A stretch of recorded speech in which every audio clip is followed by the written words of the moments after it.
Vamos começar. Vou falar um pouquinho sobre... Terminamos já o módulo de lesões da parte esportiva, falamos sobre o ombro, o menisco, o joelho. Vamos falar um pouco sobre um módulo geriátrico, né? Vamos falar sobre fraturas patológicas na idade avançada. Mas para isso vamos falar sobre o causador das fraturas nessas regiões, ok? Vamos falar sobre a osteoporose, tá? Então tá, a osteoporose, o que ela é? É um transtorno metabólico que estruturalmente o osso ele fica poroso e perde a sua resistência. Logicamente isso comparando com uma pessoa jovem. Geralmente a gente compara o osso de uma pessoa de X idade com uma pessoa geralmente de 20 e poucos anos, onde a densidade mineral óssea seria totalmente normal, ok? Então, geralmente existe uma diminuição anormal da massa óssea por unidade de volume e que isso se deve pela reabsorção aumentada que não é compensada pela formação de um novo osso, tá? Então, aqui vemos o que acontece. Vemos que quando nós temos uma idade boa, né, quando nós temos nossos hormônios gonadais funcionando na sua normalidade, os osteoblastos vão colocando o osso no lugar e os osteoclastos vão tirando, dependendo da sua necessidade. Nós, diariamente, consumimos 1.500 miligramas de cálcio por dia, que isso é recolocado novamente, né? Quando precisamos de cálcio por algum motivo, de contração muscular, miocárdio, bombas de cálcio, tudo no corpo é preciso cálcio. E esse cálcio, então, ele é recolocado novamente pelos osteoblastos e os osteoclastos tiram de uma forma uniforme, ok? Então, quando ocorre esse déficit hormonal, quando geralmente as mulheres entram na menopausa e aqueles hormônios gonadais que são responsáveis da captação do cálcio intestinal, do cálcio sérico, o osteoclasto passa a ter maior funcionalidade que o osteoblasto, ou seja, o osteoblasto ele continua trabalhando de forma natural, só que o osteoclasto de uma forma super exagerada, ok? Então, outra forma de definição é pela OMS, que define que as mulheres com densidade mineral óssea igual ou menor, menor ou igual a 2,5 desviação estándar, debaixo do promédio das pessoas sã de 20 anos. Eu falei para vocês que, então, a osteoporose seria uma perda da massa de volume por unidade, comparativamente com uma pessoa de 20 anos. Então, geralmente, pela OMS, ela faz um dado comparativo pelo estudo que se chama densitometria. Então, a densitometria é o estudo responsável para diagnosticar a osteoporose, ok? Vamos ver que existem outras formas também de se identificar a osteoporose, mas o estudo gold standard para identificá-lo é a densitometria óssea, ok? Então, é a densidade mineral do osso que mede geralmente por densitometria. Então, existe esse estado conduz a uma perfuração das lâminas trabeculares e a uma maior debilidade global do osso na sua estrutura. Isso condiz a uma fragilidade óssea que, logicamente, vai levar a fraturas, né? Então, existe uma diminuição absoluta, na massa óssea, né, absoluta, que se define, então, por uma osteoporose como um transtorno clínico, mais que cirúrgico, ok? Então, aqui nós vemos a comparação de um osso são compacto, né, na direita, e o osso poroso, que ele fica com as poras, né, aquela compactação, o cálcio intratrabecular se perde e ele fica nessa forma. Então, ela tem uma classificação, que é a classificação primária e secundária. A primária é a que provavelmente todos nós, em algum momento da nossa vida, vamos ter. Geralmente é relacionado com o envelhecimento, né? A diminuição, geralmente, da atividade gonadal, que eu expliquei que os hormônios, geralmente, tanto masculino como feminino, vão perdendo a sua qualidade e a sua quantidade e qualidade com o tempo, né? E isso vai levando, então, a uma osteoporose. E a secundária, que geralmente é causada por transtornos que podem ser endócrinos, metabólicos, neoplásicos, nutricionais, déficit de uso, um montão de coisas que podem chegar a causar uma osteoporose.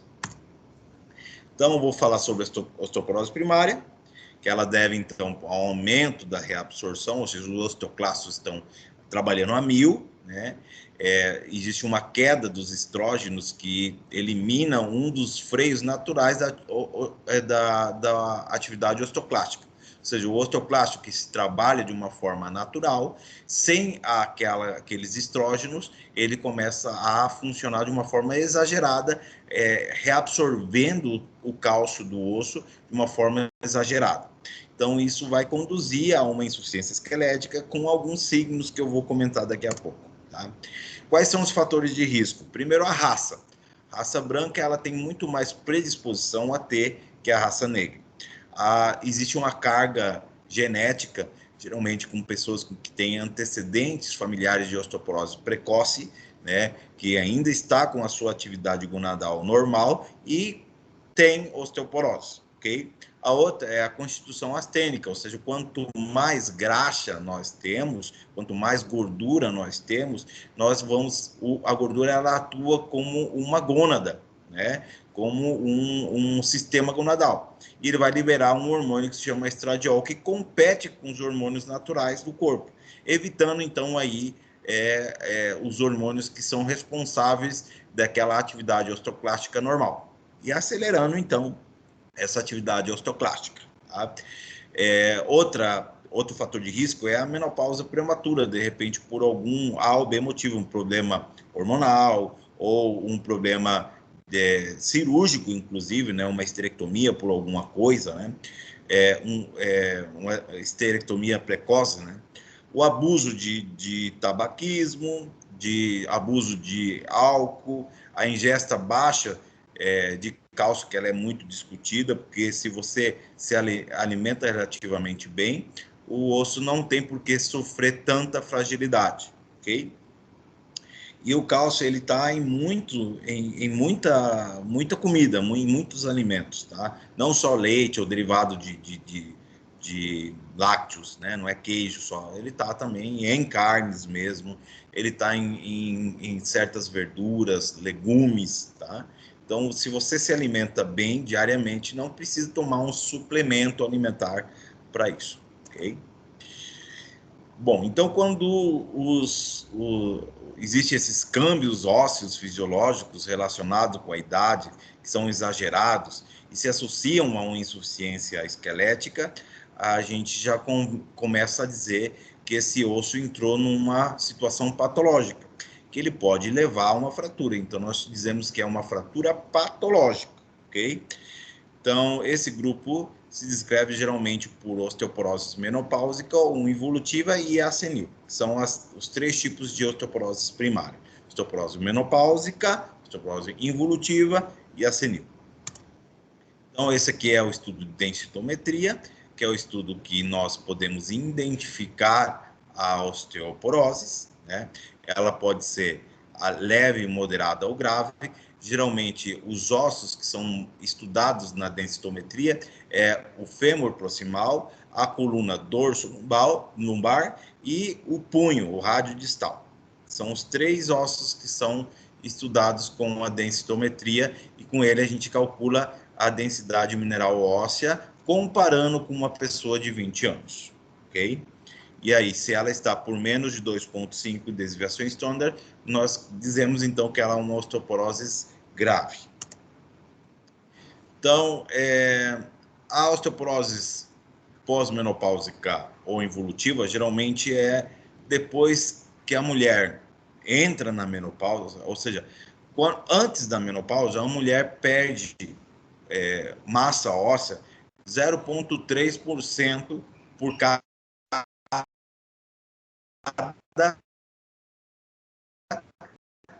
década, né? Ou seja, por cada...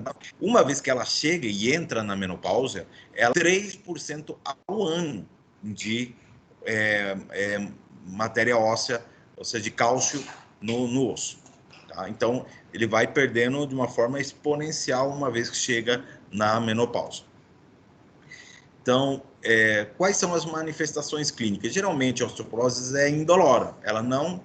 A osteoporose ela não tem dor, não tem uma manifestação clínica muito objetiva, tá? Só que aquelas mulheres que geralmente, onde que acomete mais frequentemente a osteoporose? Geralmente na coluna dorso-lombar, no punho e no quadril.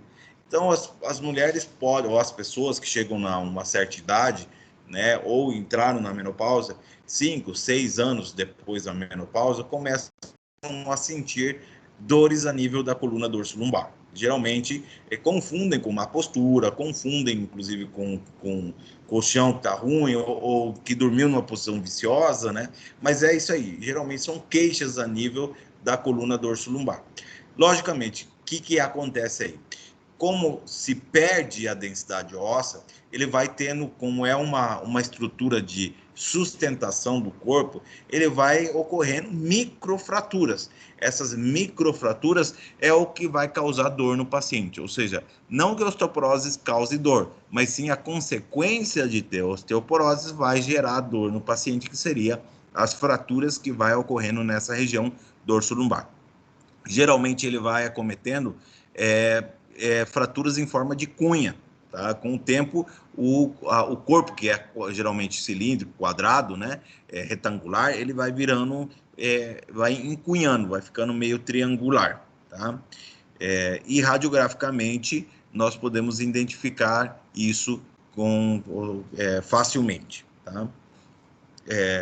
Lógico, ele também pode, com uma queda banal, né, acometer uma fratura, tanto do quadril como do rádio distal. Então, o diagnóstico, primeiramente, é presuntivo. Mulher, tantos anos, mais de 50 anos, que geralmente entrou no seu ciclo ou seja, terminou seu ciclo menstrual, começou na sua etapa de menopausa, dores na região dorso-lumbar, né? Sem causa aparente, né?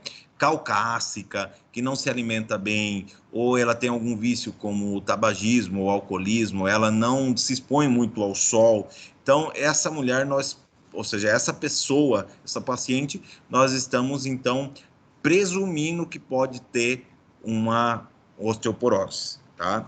E aí nós temos que pedir raio-x para ver se já tem acometimento ósseo, e o estudo que é gold standard, né, que é a densitometria, que é um estudo que ele absorve por fotônica e revela geralmente o conteúdo ósseo dos corpos vertebrais, né?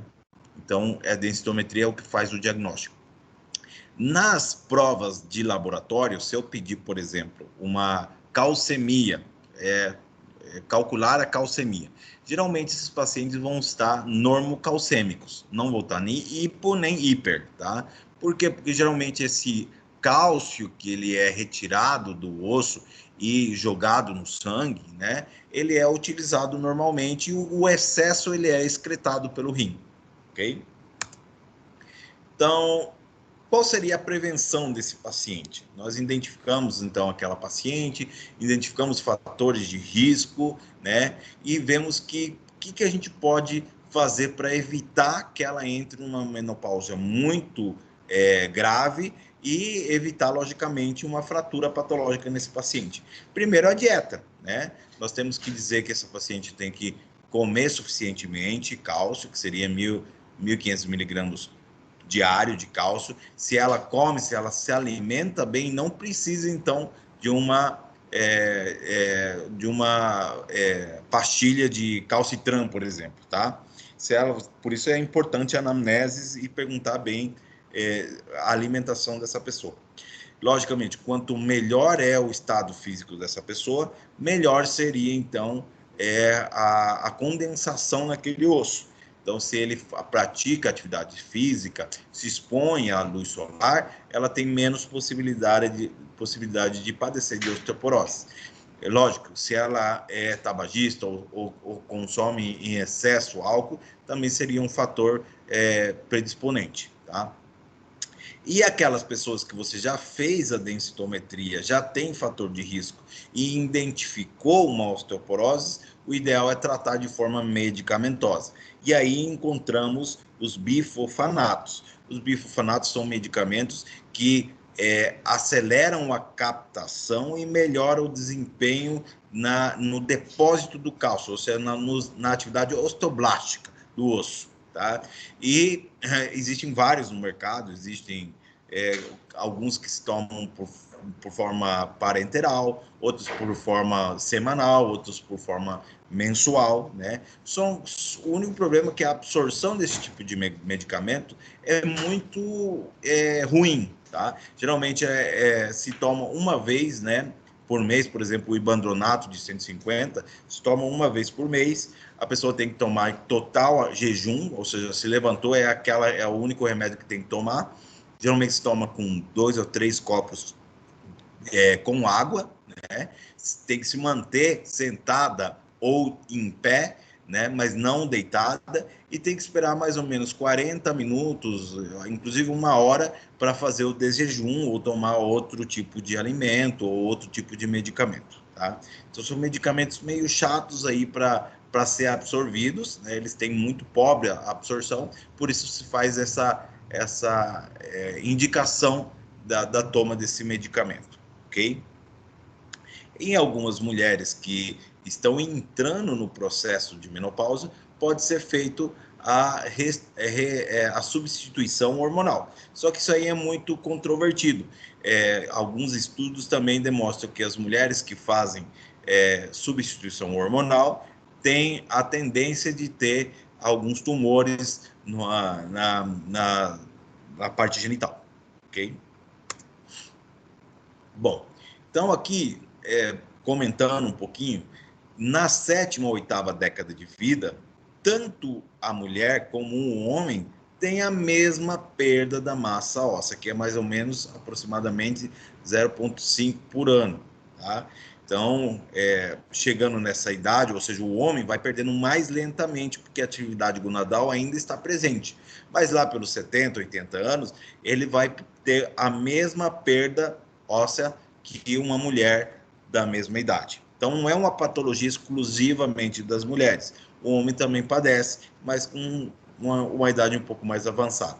Então, se considera uma manifestação fisiológica do envelhecimento ósseo. Assim como as articulações entram em artroses, o osso sofre um processo de porose.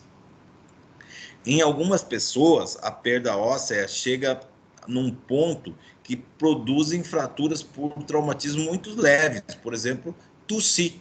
Deu uma tosse, né, e fraturou a costela, ok? Ou, por exemplo, sentou de uma forma muito violenta, fraturou o quadril. Tá? Então, o osso fica muito poroso, que os mecanismos de trauma muito leves pode chegar a cometer uma fratura patológica. A incidência das fraturas geralmente aumenta no nível das vértebras dorsolombares, né? Tanto é assim que as mulheres de 70 anos, quase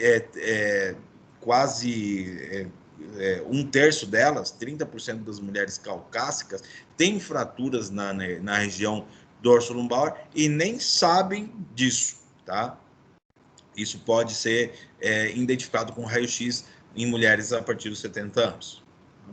Então, depois dos 65 anos, geralmente existe uma alta incidência de fraturas a nível do colo femoral e também do punho em mulheres de raça branca, né, e sexo feminino, ou seja, mulheres.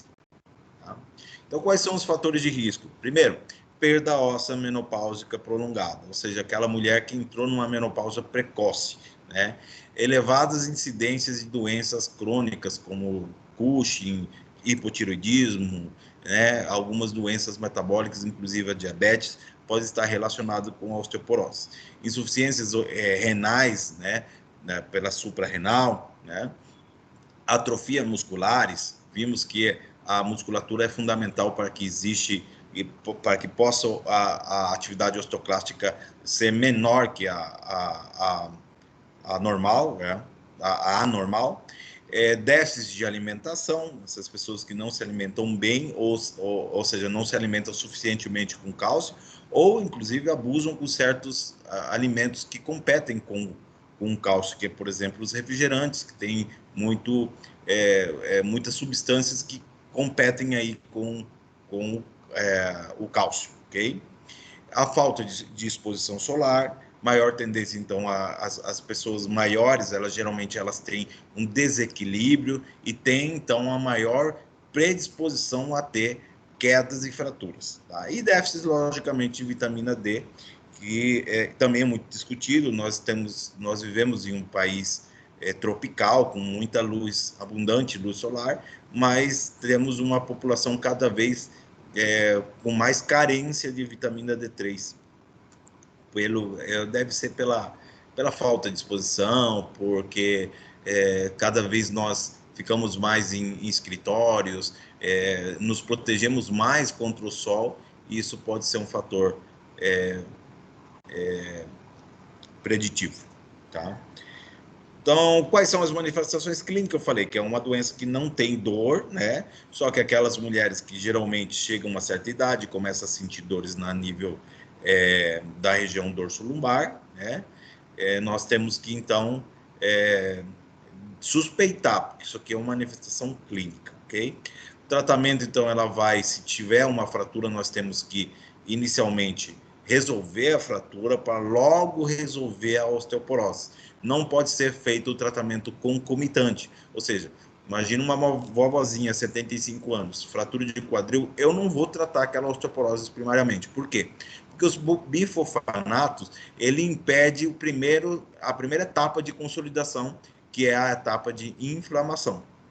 Então, o ideal é que ela consolide aquele osso. Logicamente, uma pessoa com osteoporose, ela vai demorar mais, vai ter um retardo na consolidação, mas vai ocorrer a consolidação. E uma vez que ocorre a consolidação, nós tratamos a osteoporose, ok? Bom, a osteoporose secundária, gente, são inúmeras as causas de osteoporose. Pode ser por hipercortisonismo, pode ser por déficit, ou seja, aquelas pessoas que abusam no corticoide, né? Déficit de hormônios gonadais, hiperparatiroidismo, mieloma múltiplo, alcoolismo crônico, certas imobilizações, tudo pode levar a uma osteoporose. Então, aqui tem um quadrinho onde mostra as causas, que pode ser nutricional, né?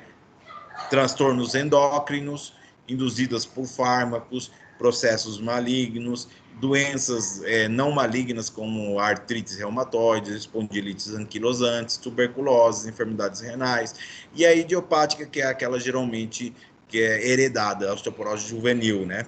Geralmente tem um transtorno, um caráter hereditário, tá? E dentro dos medicamentos que causam muito osteoporose, além do corticoide, é a heparina, tá? A heparina, utilizada por largo tempo, causa osteoporose. Não se sabe bem o mecanismo dessa osteoporose, mas se sabe que as pessoas que utilizam por algum motivo heparina por largo tempo têm osteoporose. Bom, aqui ele mostra umas quantas, né? Mas é isso aí. Tá? Alguma pergunta sobre isso aqui, galera?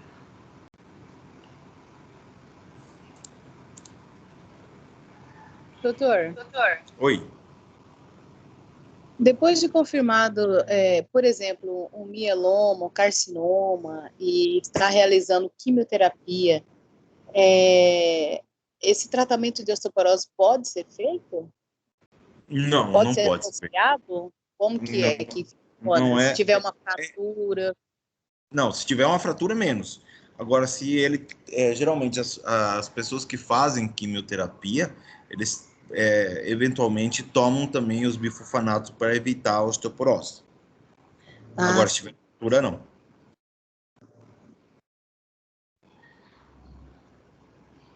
Pois não. Uhum. Entendeu? Ah, Beleza? tá. Durante o tratamento da quimioterapia, já é feito o tratamento para prevenir a osteoporose, o Exatamente. bifosfonato, né? Exatamente. Isso. Ah, tá legal, então. E a fratura trata de maneira convencional mesmo, né? Isso. Se tem que botar um pino, um macho, um gesso, não sei.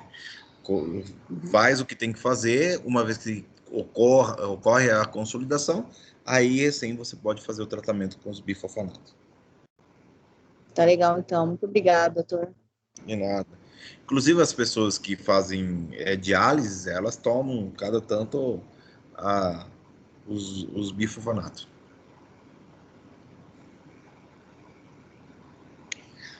Alguém tem outra pergunta?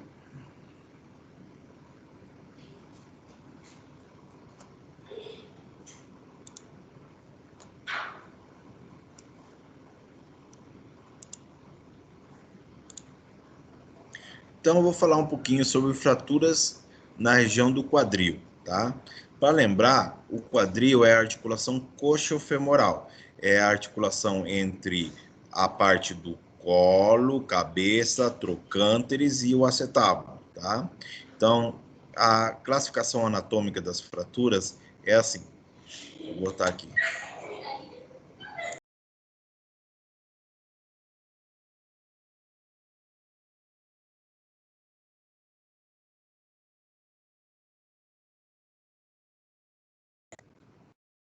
Calma aí que eu dei uma travada aqui, gente. Calma aí.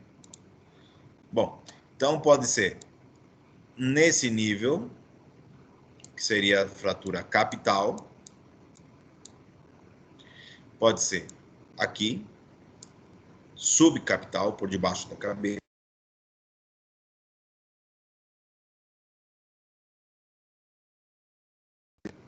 Galera, vocês estão me escutando? Sim, doutor, estamos.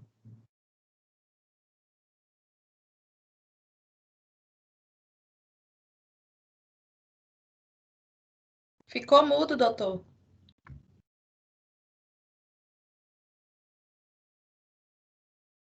Só foi até capital e subcapital, depois ficou mudo. E agora?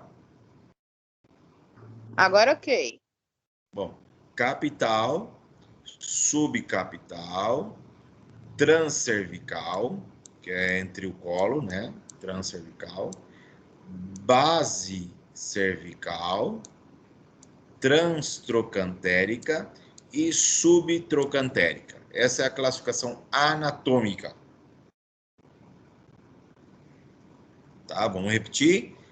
Capital, base capital, transcervical, subcapital, transtrocantérica e subtrocantérica. Ok? Então, são as regiões anatômicas onde pode acometer uma fratura no quadril. Tudo isso aí é quadril.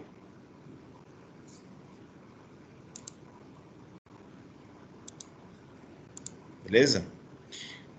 Bom, gente, geralmente uma classificação maior é a classificação intra e extracapsular. Cápsula é esse verdinho aqui que eu estou mostrando para vocês, tá? Esse verdinho aí é a cápsula articular. Então, dentro dele aqui está a cabeça, colo e a base do colo. Ou seja, a cabeça é subcapital, né? Base subcapital, transcervical e subcapital, cervical, ok? Por debaixo do colo, ok? Então, é aqui, por que é importante essa classificação?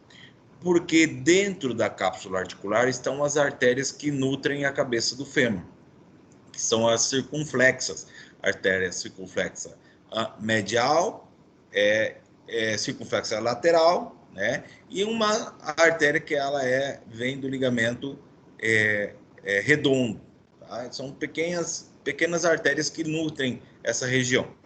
Quando ocorre uma fratura dentro da cápsula articular, ocorre um derramamento do sangue. Isso vai aumentando a pressão dentro da cápsula articular, causando um colapso dessas artérias, ou seja, uma necrose avascular da cabeça.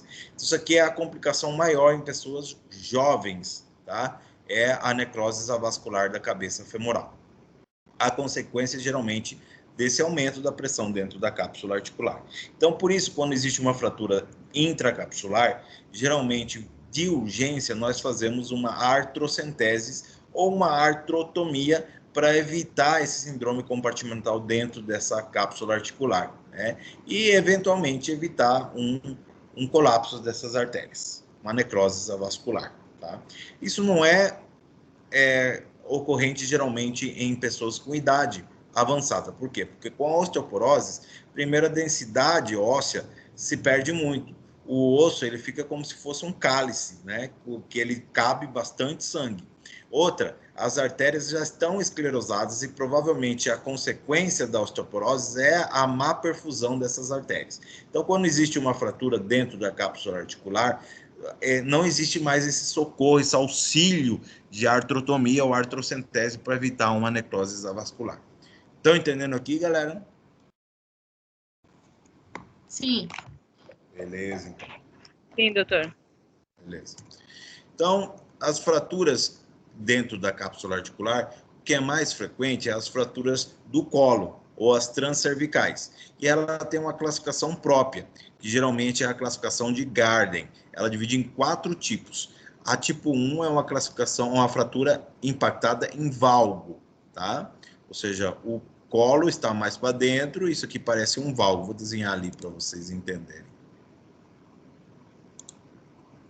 É um valgo, ok? Opa. Mais ou menos isso aí. Vamos lá. Meu mouse está deslizando muito. Vou apagar aqui.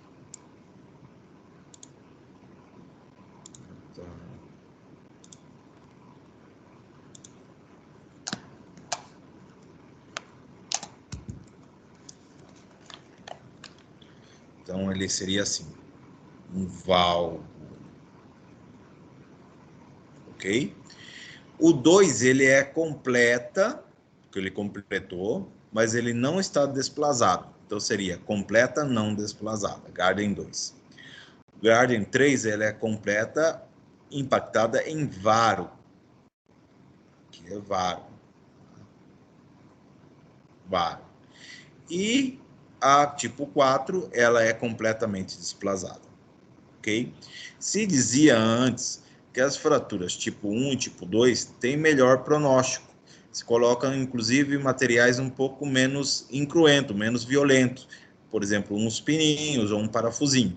E que a partir do grau 3 e grau 4, geralmente o tratamento já é com artroplastia, ou seja, uma prótese de quadril. Tá? Então, vamos repetir. Garden 1, impactada em valgo. Grau 2, Garden 2, completa não desplazada. Grau 3, impactada em varo.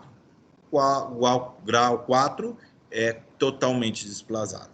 E qual é a sintomatologia do paciente com fratura de quadril? Geralmente ele tem um acortamento, a perna fica mais curta e ela tem uma rotação externa. Logicamente, todos os adutores que deveriam segurar, né, o quadril no lugar, a perna no lugar, eles ficam incompetentes. O osso fica solto e a perna ele rota no sentido lateral.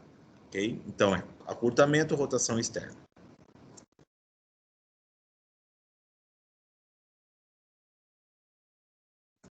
Em valgo, 2, completa não desplazada, 3, impactada em varo, 4, completamente desplazada. Aqui vemos um paciente com tratamento ortopédico que foi feito com Garden tipo 1. Tá? Garden tipo 2, tipo 1. Estão vendo o valgo ali? Um valgo importante. Tá? Completa não desplazada. Então, geralmente, os tipo 1 e 2 pode ser feito esses parafusos que são chamados de parafusos canulados. Lembra que eu comentei na aula de epifisiolises? Né? Então, é isso aí. Os parafusos canulados, que geralmente pode ser em número de 3. Tá? Bota uma tração, bota primeiro o pininho e por ele se desliza, então, o parafuso. Ali mostra o paciente na mesa de tração, né? É colocada a fratura novamente no lugar por tração e logo é colocado os parafusos para fixar. Tipo 1 e tipo 2. Tá? São exemplos. Geralmente pacientes jovens, tá? Jovens, onde a qualidade óssea é muito boa, ok? Aqui, ó, os parafusos canulados. Você tem uma cânula onde bota um pininho mais fino e por ela se desliza o parafuso.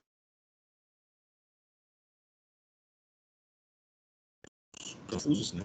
Os DHS, geralmente são utilizados em fraturas pertrocantéricas. Bom, quais são, então, as complicações dessas fraturas? Geralmente, a necrose, que nós já comentamos, que o perigo é esse compartimental dentro da cápsula. A pseudoartrose, que ela é rara, geralmente quando existe um traço que ele é muito transverso, né? Por quê? Porque aí vai ter uma cisalha, né? Vai ter forças em sentido contrário no mesmo eixo. Pode, então, acometer uma pseudoartrose. E o que é mais frequente é a coxartrose, que com a queda gere uma alteração na síntese e fabricação da parte cartilaginosa, causando uma coxartrose secundária.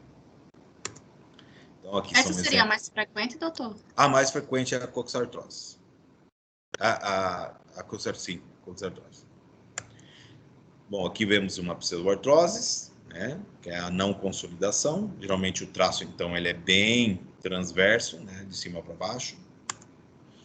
Esse aqui é um paciente com uma pseudoartrose, foi colocado, então, um parafuso. São exemplos aí.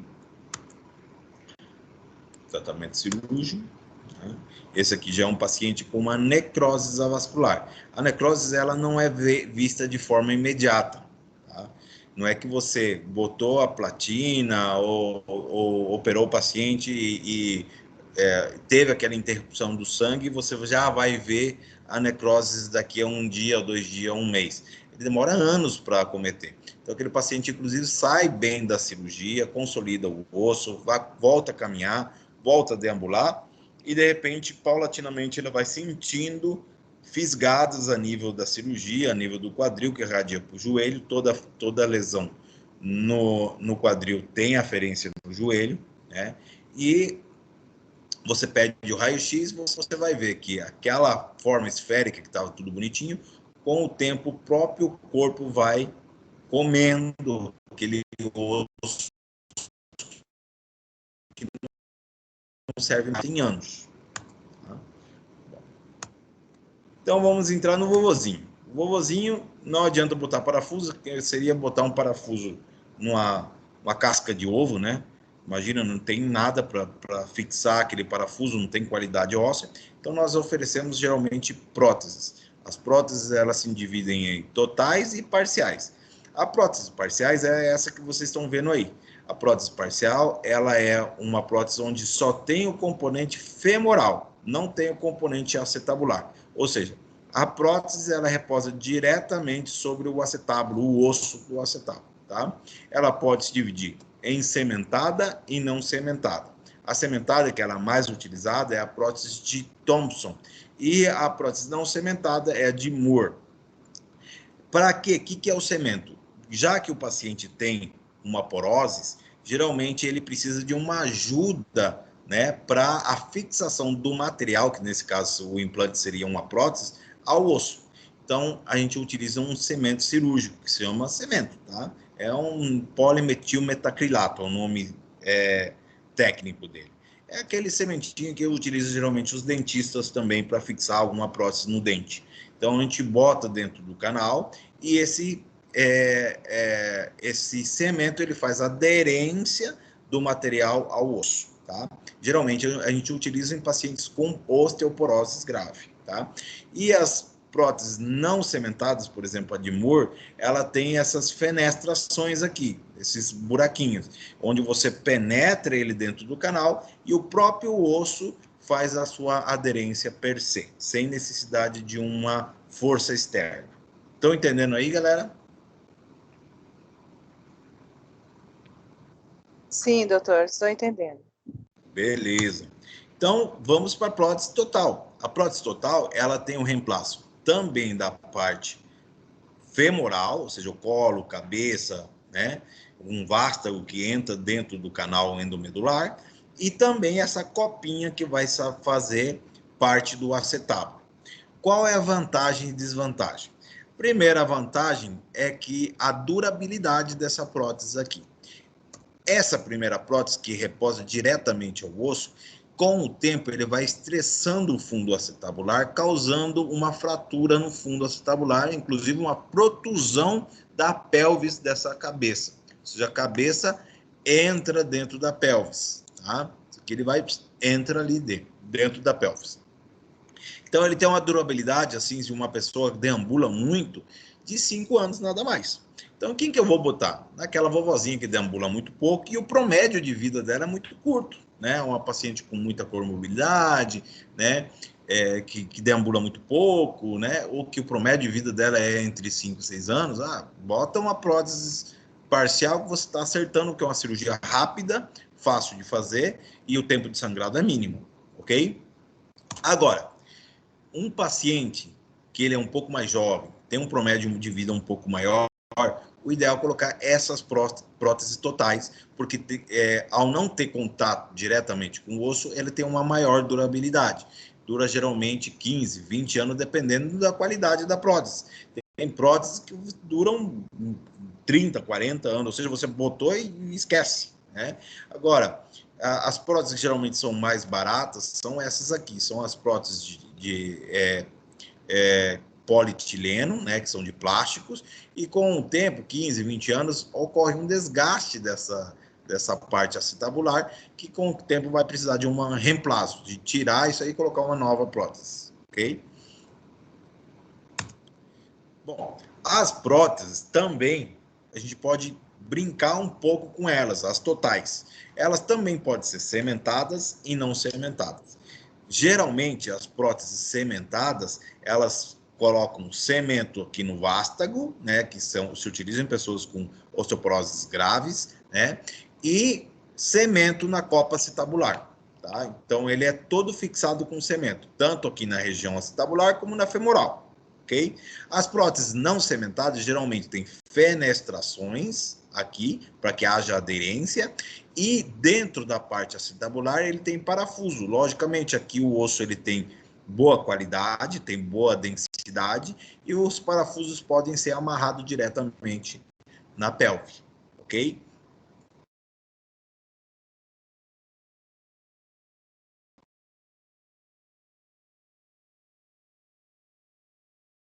Ok? Se o paciente, por exemplo, ele é sexo masculino, tem uma osteoporose, mas não é tão grave essa osteoporose, eu posso brincar, eu posso fazer uma prótese com cemento aqui, que é nessa região onde acomete mais osteoporose, e aqui que não tem osteoporose, eu posso botar parafuso. O nome dessa prótese, como é a combinação da cementada e não cementada, nós chamamos de prótese híbrida. Seria a junção entre prótese parcial, ou seja, prótese cementada e não cementada. Estão entendendo aí, galera? Sim, doutor. As próteses híbridas ou as próteses não cementadas, ela tem muito maior aderência ao corpo e geralmente a durabilidade é muito maior, tá? Bom, os diferentes tipos de vástagos, que pode ser de menor a maior, os diferentes tipos de copa, ou seja, de colo, né? Que não é todo mundo que tem o mesmo tamanho de fêmur, você pode ir modulando isso, então por isso elas chamam próteses modulares, tá? Os diferentes tipos de modulações, tá? Isso aqui são próteses cementadas, onde a copa acetabular é cementada e a parte aqui do fêmur também é cimentada. Aqui podemos ver, inclusive, até onde vai o cimento. Ó, quase na vástago, ok? E essa é uma prótese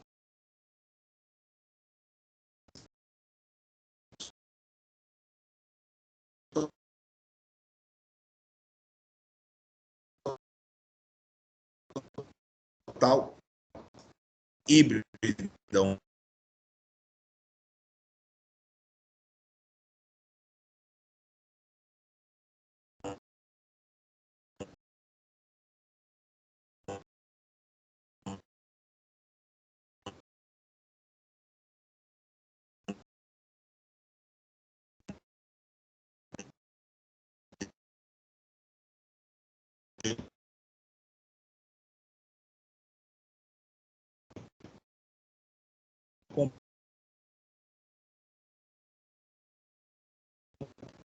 componente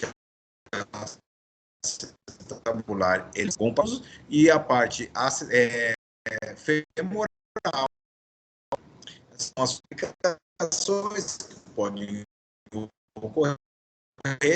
Ruptura da mente é muito entre o cemento e o osso, e vai causando um afrouxamento aí da região femoral.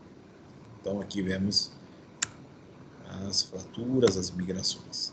As fraturas subtrocantérica ou pertrocantérica geralmente são fraturas muito mais fáceis, elas não têm essa complicação de necrose vascular, né? Nem a de pseudoartrose, é muito rara. Geralmente a gente trata com placas e parafusos, esse aqui seria um DHS, tá? Uns parafusos que tem umas placas que tem um parafuso deslizante que passa pelo colo e cabeça, fixando a ele. Essas são a abordagem cirúrgica que é feita geralmente para esse tipo de material. Tá? E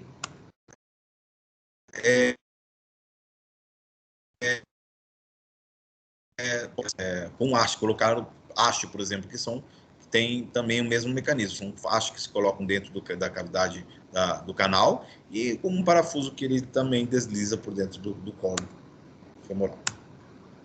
Só que a vantagem é que a cirurgia é minimamente invasiva. Tá? Bom, uma pergunta, galera? Era só isso aí.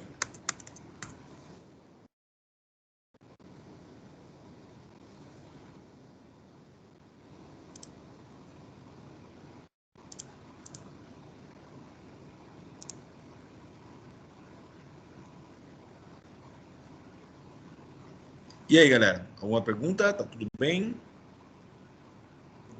Tranquilo. Beleza, então. A nossa prova quando que é? Sexta?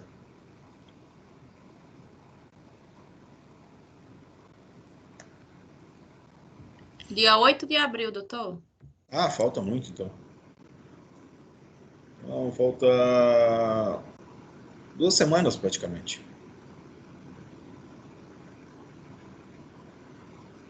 Bom, tá bom. Vamos ir dando conteúdo enquanto isso. Beleza?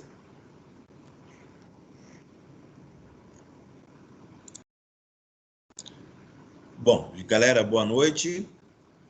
Fiquem com Deus. Vamos conversar na próxima, beleza? Beleza.